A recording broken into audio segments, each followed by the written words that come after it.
gjyshja dhe vjera jonë e dashur. Nuk ka fjalë që mund të shprehim sa shumë të duam dhe sa e çmuar për ne.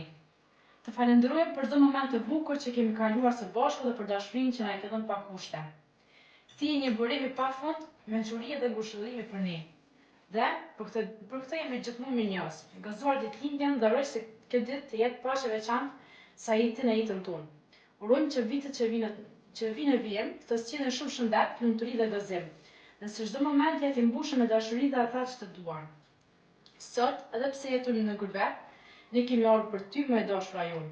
Rruga e gurbetit e orët e gjata nuk krahasohen as pak me atë sa e veçantë dhe është shtrenjtë i ti për ne. Duke e ditur se po vinte ti për ty, për të vinë të ndë, orët na u bënë minuta dhe dashuria e madhe për ty vetëm shkon të këuritur. Urime ditëlindja më e dashura jonë.